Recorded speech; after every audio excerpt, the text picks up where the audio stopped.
कि किसी भी देश में व्यक्तियों की इच्छाएं असीमित होती हैं, लेकिन एक शब्द इच्छाओं के साथ और जुड़ जाता है। इच्छाओं को हम अंग्रेजी में डिजायर बोलते हैं। एक वर्ड और जुड़ जाता है, वो है डिमांड। कभी कभी सुनने को मिलता है कि भारत में पेट्रोल की मांग बहुत है। कभी हमें सुनने मिल जाता है कि उस देश के अंदर इलेक्ट्रॉनिक्स की मांग बहुत कम हो गई है। अंतर्राष्ट्रीय बाजारों के अंदर सोने की मांग बहुत ज्यादा, सोना मतलब गोल्ड।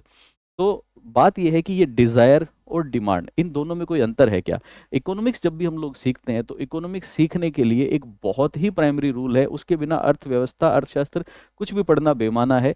वो नियम है मांग का नियम। तो हम अभी डिस्कस करेंगे कि आखिर ये डिमांड रूल होता क्या है। लेकिन डिमांड रूल तो बहुत बाद की बात है। डिमांड रूल से पहले मुझे ये सीखना पड़ेगा कि आखिर डिमांड और डिजायर, इन दोनों चीजों में कोई डिफरेंस है क्या? डिजायर को मैं थोड़ी देर के लिए हिंदी में नाम दे देता हूँ इच्छा, और डिमांड को हिंदी में नाम दे दूंगा मांग। क्या इन दोनों में कोई अंतर है? देखिए, एक व्यक्ति के मन में बहुत सारी चीजें पाने का मन करता है कि मेरे पास ये भी होना चाहिए, मेरे पास वो भी होना चाहिए। तो किसी व्यक्ति के मन में आने वाले ये विचार जिसमें वो किसी चीज को प्राप्त करना चाहता है, वो उसकी इच्छाएं कहलाती हैं। और हमने पढ़ा इच्छाएं असीमित होती हैं। इच्छाएं और डिमांड एक नहीं हो सकती, इन दोनों में अंतर है। कैसे हो सकता है कि आपका सबका मन करता है कि आपके पास में एक प्राइवेट प्लेन होना चाहिए, ठीक है? हेलीकॉप्टर तक नहीं रुके हम लोग, एरोप्लेन चाहिए। तो आपका मन करता है कि आपके पास एक प्राइवेट प्लेन होना चाहिए, और कौन नहीं चाहता, सब लोग चाहते हैं। आपका मन करता है कि आपके पास में एक रोल्स रॉयस कार होनी चाहिए, ये भी आपका मन करता है। आपका मन करता है कि आपके पास भारत में सबसे लग्जरी घर होना चाहिए, लग्जरी हाउस। आपका मन करता है कि जिस कपड़े के ऊपर आप हाथ रख दो वो ड्रेस आपकी हो जाए। आपका मन करता है कि भारत में हीरे जवाहरात सोने चांदी किसी के पास सबसे ज्यादा हों, तो वो आभूषण मैं पहनूं। आपका मन करता है कि आपके घर में कम से कम, ज्यादा नहीं लेकिन कम से कम 50 नौकर चाकर तो होने ही चाहिए। आपका मन करता है कि आपका घर समुद्र के किनारे हो, सामने से आपको सी दिख रहा हो, घर से बाहर निकलें तो वहीं पे बीच आ जाए, घर के पीछे जो है वो पूरी हरियाली हो, पहाड़ हो, स्नोफॉल आपके घर के पास ही होता हो। कहने का मतलब है कि हर आदमी पता नहीं अपने जीवन में क्या क्या चाहता है। असीमित, कभी ना पूरी होने वाली इच्छाएं हर आदमी की होती हैं। लेकिन सवाल पैदा होता है कि इन सारी इच्छाओं को पूरा करने के लिए क्या आपके पास में पैसे भी हैं कि नहीं? क्योंकि कोई सी भी इच्छा हो, अगर आपको गाड़ी लेनी है, प्लेन लेना है, लग्जरी हाउस चाहिए, ड्रेस चाहिए, गोल्ड चाहिए, इन सारी इच्छाओं को पूरा करने के लिए आपको चाहिए होंगे पैसे। और इन पैसों को थोड़ी देर के लिए मैं क्लास के हिसाब से नाम दे देता हूँ आर्थिक संसाधन। अंग्रेजी में क्या बोलेंगे? Economic resources. तो मेरे पास में इकोनॉमिक रिसोर्सेज होने चाहिए।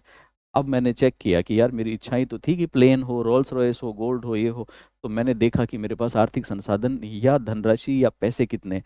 मैंने अपनी जेब टटोली तो मेरी जेब में मुझे पता चला कि जेब में तो मात्र 1,000 रुपये। अब क्या 1,000 रुपये में से इनमें से कोई सी भी इच्छा पूरी हो सकती है क्या? नहीं। तो ये सिर्फ ख्याली पुलाव है। ये इच्छाओं की श्रेणी में तो आएगा, लेकिन डिमांड नहीं जाएगा। तो क्या मैं ये कह सकता हूँ कि हर इच्छा मांग नहीं होती? एक इच्छा को मांग में बदलने के लिए कुछ और चीजों से, कुछ और दौर से गुजरना पड़ता है। वो क्या है वो हम लोग समझते हैं। अभी तक मैंने सिर्फ आपको ये समझाने की कोशिश की कि इच्छा में और मांग में फर्क है। इच्छा तो कोई भी हो सकती है। आपकी आपकी इच्छा हो सकती है आप अमेरिका के राष्ट्रपति बन जाओ। आपकी इच्छा हो सकती है कि आप पूरे देश को खरीद लो। लेकिन इन इच्छाओं को हम डिमांड का नाम नहीं देंगे। तो डिमांड कब बनेगी? डिमांड बनने के लिए सबसे पहले आपके मन में किसी चीज को पाने की तमन्ना होनी चाहिए, जिसको हम लोग बोलते हैं इच्छा, डिजायर होनी चाहिए। जैसे अभी आपके पास बहुत सारी डिजायर थी कि मैं गाड़ी ले लूं, बंगला ले लूं, फार्म हाउस ले लूं, सब कुछ। इस डिजायर के बाद अगली चीज होनी चाहिए, वो है इस इच्छा को पूरी करने के लिए जो आर्थिक संसाधन चाहिए, वो पैसे होने चाहिए। और उस पैसे को थोड़ी देर के लिए मैं बोल देता हूँ कि आपके पास में क्षमता होनी चाहिए, जिसको हम लोग बोल देते हैं कैपेबिलिटी। तो आपके पास क्षमता या कैपेबिलिटी होनी चाहिए। अगर आपकी इच्छाएं, उदाहरण के लिए समझो, आपकी 1, 2, 3, 4 इच्छाएं थी। एक इच्छा को पूरा करने के लिए 2 लाख रुपए चाहिए। आपकी 4 इच्छाएं, चारों इच्छाओं को पूरा करने के लिए कितने चाहिए? आपके पास 8 लाख रुपए चाहिए। लेकिन थोड़ी देर के लिए मैं अगर ये मान लूं कि मेरे पास क्षमता है, लेकिन मेरे पास मात्र 4 लाख रुपए हैं, तो मैं ये कह सकता हूँ सारी इच्छाएं तो पूरी नहीं कर सकता, लेकिन इसमें कुछ इच्छाएं मैं पूरी करने के लिए कर पाऊंगा, मैं कुछ इच्छाएं पूरी कर लूंगा। तो सबसे पहले डिजायर होनी चाहिए। डिजायर के बाद में क्षमता होनी चाहिए। और क्षमता होने के साथ साथ अगली चीज है, वो है खर्च करने की इच्छा भी होनी चाहिए। मेरी बहुत सारी इच्छाएं कि ये सारी चीजें मैं लूंगा। जैसे एग्जांपल के लिए मान लो कि आप गवर्नमेंट सर्विस में हो, आप रिटायर हो जाते हो नौकरी करने के बाद में, या सर्विस ही कर रहे हो, चलो ताज़ा ताज़ा नौकरी लगी, आप नौकरी कर रहे हो, पैसे आ रहे हैं, आपकी महीने की सैलरी आपके अकाउंट में आ गई, 2 महीने हो गए, आपकी सैलरी आपके अकाउंट में पड़ी है, 2 लाख रुपए आपके खाते में जमा है। आपको बाजार जाके एक स्कूटर खरीदना है, स्कूटर की कीमत है 1,20,000। तो पहली बात है, स्कूटर खरीदने की इच्छा थी बहुत दिन से मन में, डिजायर तो थी, लेकिन उसके बाद हम देखते हैं कि क्या इस डिजायर को पूरा करने के लिए आपके पास आर्थिक क्षमता है क्या। आपने देखा कि बिल्कुल आर्थिक क्षमता है, स्कूटर 1,20,000 का है, अकाउंट में कितने पैसे पड़े हैं, 2 लाख उधार के नहीं है, खुद के हैं। तो आर्थिक क्षमता भी हो गई, लेकिन उसके साथ साथ एक और चीज बहुत जरूरी है, और उसको हम लोग बोलते हैं विलिंगनेस।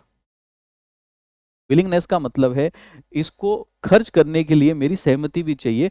पैसे हैं मेरे पास 2 लाख रुपए, 4 लाख रुपए, लेकिन हो सकता है कि मैं खर्च ना करना चाहूँ। आपके अकाउंट में 2 लाख थे, स्कूटर 1,20 का था, लेकिन आप कहते हो नहीं खरीदता मैं स्कूटर, स्कूटर पे क्यों पैसे जाया करूं। इच्छा थी, क्षमता थी, लेकिन खर्च करने के लिए विलिंगनेस नहीं थी, आप उसको खर्च करने के लिए सहमत नहीं थे, तैयार नहीं थे।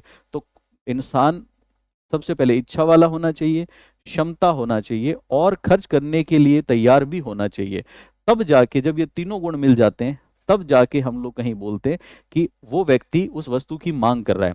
और वस्तु की मांग में दो चीजें बहुत अहम है, दोनों चीजें साथ नहीं जोड़ेंगे तो मांग कंप्लीट नहीं होगी। कौन कौन सी?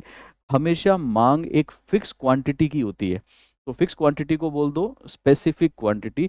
तो डिमांड के लिए आपको स्पेसिफिक क्वांटिटी चाहिए। मतलब मैं कहता हूं कि भारत में स्कूटर की मांग है, तो ये नहीं कह सकते स्कूटर की मांग है, ये कहना पड़ता है कि भारत में 5 लाख स्कूटर की मांग है। तो एक स्पेसिफिक क्वांटिटी चाहिए। स्पेसिफिक क्वांटिटी के साथ में मांग के लिए हमेशा हमें एक स्पेसिफिक प्राइस चाहिए, नियत मूल्य भी होना चाहिए। बिना नियत मूल्य के भी डिमांड शब्द अधूरा है। विशेष मांग होनी चाहिए कि कितनी क्वांटिटी चाहिए, कितने रुपए में चाहिए। स्कूटर की मांग होना काफी नहीं है, स्कूटर की मांग है 1,50,000 रुपए में, वो भी चाहिए। और इसके साथ में बहुत जरूरी है, वो है विशिष्ट समय, टाइम। जब ये सारी चीजें मिलेंगी, तब जाके हम लोग बोलेंगे कि किसी वस्तु की मांग है। तो इसको डिफाइन किया जाए तो क्या बोलेंगे कि जब कोई व्यक्ति किसी चीज की इच्छा रखता है, उस इच्छा को पूरा करने के लिए सक्षम है, और अपने आर्थिक संसाधनों को खर्च करने के लिए तैयार है, तो एक निश्चित स्थान पर, निश्चित कीमत पर, निश्चित समय में उस वस्तु की जितनी चीजों की डिमांड है, वो उस वस्तु की मांग कहलाती है। तो इसको हम लोग बोलते हैं डिमांड। इससे हमें दो बातें समझ में आई कि डिजायर या इच्छा बहुत छोटा शब्द है, डिमांड बहुत बड़ा शब्द है। आइए एक बार इसको हल्का सा हम लोग जरा गो थ्रू करके देखते हैं। तो देखो, थ्योरी ऑफ डिमांड अगर हम लोग इसको पढ़ें, तो थ्योरी ऑफ डिमांड में बहुत आसान सी मैंने बातें लिखी कि किसी वस्तु की मांग, पर्याप्त क्रय शक्ति मतलब क्षमता होनी चाहिए, खर्च करने की इच्छा के साथ। किसी वस्तु को खरीदने की इच्छा है, आपकी खरीदने की इच्छा थी, आपके पास क्रय शक्ति थी, क्षमता थी, और उस क्षमता को खर्च करने की आपकी इच्छा भी थी। और इसके लिए मैंने बताया कि दो चीजों पे ध्यान देना है, निश्चित अवधि होनी चाहिए और निश्चित कीमतें होनी चाहिए। अब इसी बात को हम थोड़ा सा और आगे समझ के देखते हैं। मैं उम्मीद करता हूँ यहाँ तक की बात आपके समझ में आई होगी। इसको मैंने पॉइंट्स में तोड़ दिया, ये आप याद कर लो। सबसे पहले खरीदने की इच्छा होनी चाहिए, खरीदने की क्षमता होनी चाहिए, निश्चित कीमत होनी चाहिए, निश्चित मात्रा होनी चाहिए, और स्पेसिफिक समय पे ही होती है। ऐसा नहीं कि स्कूटर की मांग है, जनवरी में स्कूटर की मांग कितनी है, आज स्कूटर की मांग कितनी है, वो साथ में होना चाहिए। अब दो शब्द आ जाते हैं, दो शब्द बहुत अहम है, इनको ध्यान से देखिएगा। एक शब्द है मांग, और एक है मांग की गई मात्रा, अंग्रेजी में डिमांड, एंड क्वांटिटी डिमांडेड। इन दोनों को हम लोग समझ के देखते हैं कि डिमांड क्या है और क्वांटिटी डिमांडेड क्या है। मैं उम्मीद करता हूं कि यहां तक की बात आपको समझ में आई होगी। ये जो शब्द हैं दोनों, ये देखने में बहुत ही कंफ्यूजन वाले हैं, लेकिन इनको डिटेल में समझना हो तो इस तरह से इसको समझना पड़ेगा। देखो, सबसे पहले हम लोग समझते हैं डिमांड। डिमांड में हम लोगों ने पढ़ा था कि 3-4 गुण होने चाहिए, वो तो ठीक है। डिमांड हमेशा इस तरह से होती है, जैसे उदाहरण के लिए मान लो कि हम ये मान के चलते हैं कि अगर भारत में स्कूटर 1 लाख रुपए का होगा, तो ये हमने ले लिया रुपया, 1 लाख रुपए का होगा, तो भारत में स्कूटर की एक उपभोक्ता कितनी मांग करेगा, इधर ले ली हमने मांग की मात्रा। अगर स्कूटर 1 लाख रुपए का होगा, तो बाजार में 10,000 स्कूटर की मांग होगी। कहने का मतलब है 1 लाख रुपए में भारत में स्कूटर खरीदने के लिए सक्षम लोग 10,000 हैं जो पैसे खर्च करने को तैयार हैं। लेकिन अगर स्कूटर बढ़ के 1,20,000 का हो गया, तो उतने लोग स्कूटर नहीं खरीदेंगे, अब स्कूटर खरीदने वाले मात्र 8,000 लोग ही होंगे। अगर मान लो की कीमत और बढ़ गई और 1.5 लाख रुपए का स्कूटर हो गया, तो इस स्कूटर को खरीदने वाले मात्र 5,000 लोग ही होंगे। और अगर कल को ये स्कूटर 2 लाख रुपए का हो जाता है, तो 2 लाख होने पे सिर्फ 1,000 लोग ही होंगे जो इसको खरीदना चाहेंगे। और अगर मान लो कि यही स्कूटर महंगा होकर 10 लाख का हो गया, तो शायद इसकी मांग भारत में शून्य होगी। क्यों होगी? क्योंकि आपको पता है कि 10 लाख रुपए में तो लोग लग्जरी कार ले आएंगे। ये जो मैंने डायग्राम बनाया, ये आपके सामने जो टेबल बनाई, ये किसी वस्तु की डिमांड है। और डिमांड कैसे है? अलग अलग कॉम्बिनेशन बताता है डिमांड हमेशा, कि कौन से मूल्य पे किसी वस्तु की कितनी मांग है। 1 लाख पे मांग कितनी है, 1,20,000 पे कितनी है, 1.5 लाख पे कितनी है, 2 लाख पे कितनी, इसको हम डिमांड बोलते हैं। इसी का अपोजिट होता है, या इसी का एक रूप है जिसका नाम है क्वांटिटी डिमांडेड, जिसको हम बोलते हैं मांग की गई मात्रा।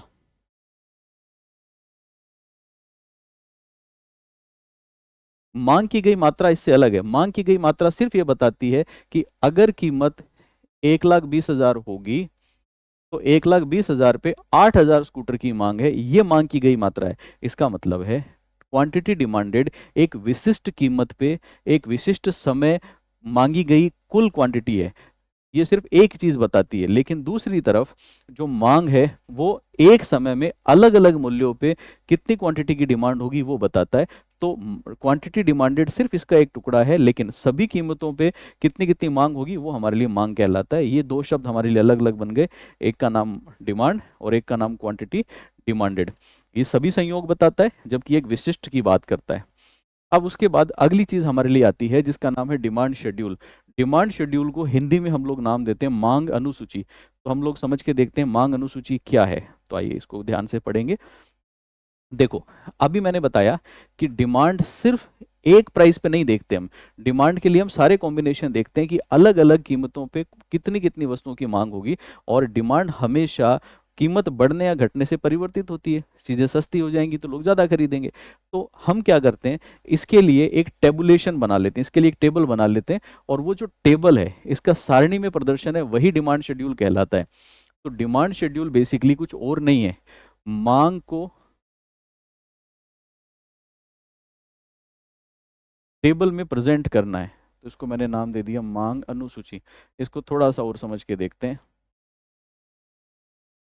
देखिए, उदाहरण लेते हैं छोटा सा। मान लेते हैं कि एक मोबाइल फोन है जिसका नाम है एप्पल। ठीक है। अब ये एप्पल का जो मोबाइल फोन है, इसकी हमने कीमत पता की, तो पता चला कि एप्पल की कीमत अभी है 1.5 लाख रुपया। तो ये मैंने ले लिया 1.5 लाख रुपए, कि 1.5 लाख रुपए इसकी कीमत है। मैंने ढूंढा कि 1.5 लाख रुपए कीमत होने पे बाजार में कितने लोग इस फोन को खरीदने को तैयार हैं। मुझे पता चला कि 1.5 लाख की कीमत के हिसाब से बाजार में 600 लोग हैं जो इस फोन को लेने को तैयार हैं। फिर मैंने सोचा कि अगर ये कीमत कम हो जाए तो क्या होगा। तो मान लो कि एप्पल वालों ने डिस्काउंट स्कीम निकाली और फोन को कर दिया 1,20,000 का। अगर फोन को सस्ता कर दिया, तो फोन को सस्ता करते ही ये फोन अब 600 नहीं, 800 लोग इसकी डिमांड करने लगेंगे, जिनका बजट 1,20 का था वो भी इधर आ जाएंगे, जो पहले 30,000 कम होने की वजह से नहीं ले पा रहे थे। 1.5 का था, उनके पास 1,20 है। अगर मान लो कि फ़ोन की कीमत और गिरा दी जाए, फ़ोन की कीमत 1 लाख रुपए हो गई, तो 1 लाख होने पे यही क्वांटिटी हो सकता है कि 1,000 लोग डिमांड करने लगें।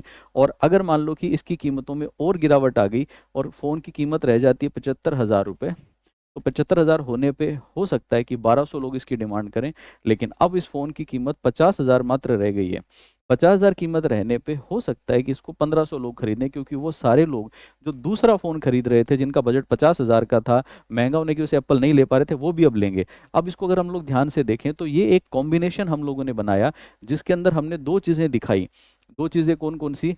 कितनी कितनी कीमत पे किसी वस्तु की कितनी क्वांटिटी की मांग होगी। ये जो टेबल हमने बनाई है, ये टेबल ही हमारे लिए डिमांड शेड्यूल कहलाती है। तो मांग अनुसूची कुछ और नहीं है। अलग अलग कीमतों पे एक वस्तु की कितनी मात्रा की मांग होगी, उसको जब सारणी में या टेबल में प्रेजेंट किया जाता है, तो वो टेबल में प्रेजेंट करना ही हमारे लिए मांग अनुसूची या डिमांड शेड्यूल कहलाता है। तो मैं उम्मीद करता हूँ कि आपको ये बात समझ में आई कि डिमांड शेड्यूल आखिर है क्या। मांग का टेबल में प्रेजेंट करना डिमांड शेड्यूल। अब हम लोग देखते हैं कि डिमांड शेड्यूल आखिर कितने प्रकार के होते हैं। तो देखिए, ये अनुसूची या डिमांड शेड्यूल मुख्य रूप से दो प्रकार का होता है। दो प्रकार का कौन कौन सा? एक को हम लोग बोलते हैं व्यक्तिगत मांग अनुसूची,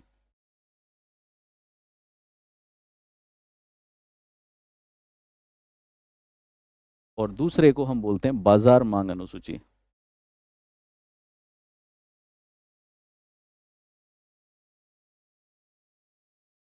अंग्रेजी में अगर नाम दिया जाए तो इसको हम लोग नाम दे देंगे इंडिविजुअल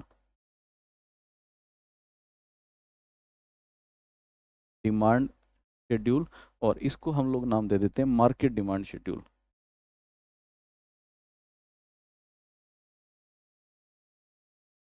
ठीक है, दोनों नाम दे दिए। अंतर क्या है दोनों में?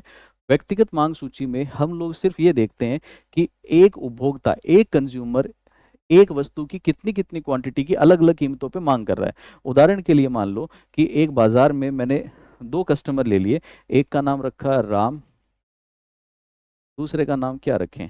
एक का नाम रखा राम रखा तो दूसरे का लक्ष्मण रख देते हैं, चलो रावण रख देते हैं। तो दो व्यक्ति हैं, दो अलग अलग इंडिविजुअल हैं, राम और रावण। और मान लेते हैं कि किसी एक प्रोडक्ट की डिमांड कर रहे हैं, तो किसी एक प्रोडक्ट की डिमांड क्या करें बताओ? थोड़ी देर के लिए सिंपल रखते हैं चीज़ों को, तो हम लोग इसको मान लेते हैं कि ये शुगर है, चीनी है, दोनों को चीनी चाहिए। चीनी की कितनी कितनी क्वांटिटी की वो डिमांड कर रहे हैं। तो जब चीनी की कीमत 50 रुपये किलो होती है, तो 50 रुपये किलो होने पे मिस्टर राम जो है वो 10 किलो चीनी की डिमांड करते हैं। कीमत 60 रुपये होने पे वो 8 किलो चीनी की डिमांड करते हैं। कीमत 70 रुपये होने पे वो 6 किलो चीनी की डिमांड करते हैं। और कीमत अगर बढ़ के 90 रुपये हो जाए तो वो 4 किलो चीनी की डिमांड करते हैं। यहाँ पे मैंने एक प्रोडक्ट की डिमांड एक व्यक्ति के लिए बताई, इंडिविजुअल डिमांड शेड्यूल है। जैसे राम का डिमांड शेड्यूल है, वैसे ही रावण का या दूसरे व्यक्ति का भी डिमांड शेड्यूल होगा। तो जब 50 रुपये कीमत होगी, तो ये भाई साहब जो हैं ये 15 किलो चीनी कंज्यूम करते हैं, मांगते हैं। अगर मान लो कि 60 रुपये कीमत हो गई, तो ये 10 किलो चीनी मांगते हैं। अगर मान लो कि कीमत बढ़ के 70 रुपये हो गई, तो ये 8 किलो चीनी मांगते हैं। और कीमत बढ़ के 90 हो जाए तब भी इनको चैन नहीं है, तब भी ये 6 किलो चीनी मांगते हैं। ये दो व्यक्तिगत डिमांड शेड्यूल हैं, एक राम का और एक रावण का। लेकिन अगर हम लोगों को बाजार मांग अनुसूची बनानी हो तो वो क्या होती है? बाजार मांग अनुसूची बनाने के लिए हम लोग क्या करते हैं, बाजार में जितने उपभोक्ता हैं, हर उपभोक्ता का अलग अलग व्यक्तिगत डिमांड शेड्यूल होगा। हम सारे डिमांड शेड्यूल को कंबाइंड करके एक जगह ले आते हैं। सभी उपभोक्ताओं का कंबाइंड डिमांड शेड्यूल ही बेसिकली हमारे लिए बाजार मांग अनुसूची कहलाता है। तो अलग अलग व्यक्तिगत मांग अनुसूचियों को क्लब कर देना। अगर मैं इसको क्लब कर दूं कि 50 रुपये की कीमत थी, 60 रुपये की कीमत थी, 70 रुपये की कीमत थी और 90 रुपये की कीमत थी। जब चीनी की कीमत 50 रुपये होती है, तो बाजार में जितने भी उपभोक्ता है, जितने भी कंज्यूमर हैं, सब मिला के कितनी चीनी की डिमांड करते हैं? तो देखो 10 किलो ये मांगते हैं, 15 ये, सभी 25 रुपये की 25 किलो की चीनी डिमांड करते हैं। 60 रुपये पे 8 और 10 18 किलो, 70 रुपये पे हो गई 6 और 8 14 किलो, और 90 रुपये पे हो गई 10 किलो। जब सभी उपभोक्ताओं को मिला के हमने एक जगह इकट्ठा किया, तो ये हमारे लिए बन जाती है बाजार मांग अनुसूची। आइए इसकी डेफिनेशन एक बार हम लोग देख लेते हैं। तो डिमांड शेड्यूल एक टेबल है, यानी कि एक तालिका है, जो किसी वस्तु या सेवा की कीमत और प्रत्येक मूल्य पर उपभोक्ताओं द्वारा मांगी गई मात्रा के बीच में संबंध को दर्शाती है। ये हमने यहाँ पे दर्शाने की कोशिश की कि एक वस्तु की कीमत कितनी है और उस वस्तु पे उपभोक्ता कितनी मात्रा मांगता है, कितनी कीमत है कितनी मात्रा मांगता है। ठीक है, दूसरी भाषा में हम ये कह सकते हैं कि एक ऐसा टूल है जो ये हमें दिखा देता है एक ही जगह पे कि जब जब कीमतें बदलेगी, तो बदली हुई कीमतों पे उपभोक्ता कैसा व्यवहार कर रहा है। कीमत 50 से 60 हुई तो उपभोक्ता ने क्वांटिटी में क्या परिवर्तन किया, ये एक जगह हमें नजर आ रहा है। फिर हमें अगली चीज पढ़नी है, ये जो डिमांड शेड्यूल है कितने प्रकार के होते हैं। तो मैंने आपको बताया कि दो प्रकार के होते हैं, एक व्यक्तिगत या इंडिविजुअल कहलाता है, दूसरा बाजार। व्यक्तिगत की खास बात क्या है? व्यक्तिगत मांग अनुसूची एक व्यक्ति से संबंधित होती है, एक व्यक्ति का व्यवहार बताती है कि अलग अलग कीमतों पे वो कितनी चीजें खरीदने का इच्छुक है। वहीं पे जो मार्केट डिमांड शेड्यूल है, मार्केट डिमांड शेड्यूल बेसिकली एक वस्तु के लिए बाजार में सभी उपभोक्ता, तो यहाँ वस्तु कितनी होगी? एक। याद करो मैंने वस्तु चीनी ली थी, दोनों जगह तो चीनी ली, वस्तु एक होगी, लेकिन सभी उपभोक्ता उसकी कितनी मात्रा खरीदना चाहते हैं वो हम एक जगह ले आते हैं। और जैसे ही हम ऑल कंज्यूमर्स को एक जगह लाएंगे, then it becomes demand schedule of the market. ठीक है, ये बात तो हमें समझ में आ गई। अब उसके बाद हमें चलना है आगे, और अगली चीज हम लोग पढ़ेंगे जिसका नाम है डिमांड कर्व। तो डिमांड कर्व अपने आप में देखो बड़ा कॉन्सेप्ट है, उसको हम शुरू करेंगे तो बीच में अधूरा ना छूटे, इसलिए डिमांड कर्व पे चर्चा तो हम लोग नेक्स्ट क्लास में ही करेंगे। आज की क्लास के लिए तो इतना ही, लेकिन मैं साथ साथ आपसे गुजारिश करूंगा कि इकोनॉमिक्स विषय आसान है, उसको समझने के लिए टेक्निकल ज़रूर है, बड़ा सुंदर विषय है, लेकिन उसको समझने के लिए हमें ज़रूरत है कि हम अच्छे से पढ़ें, डिटेल में पढ़ें और रिवीजन पूरी करें। अच्छे से पढ़ाई कीजिए, अगली क्लास में मिलते हैं। अच्छे नंबर लाने के लिए आपका और मेरा प्रयास यूं ही जारी रहेगा। धन्यवाद।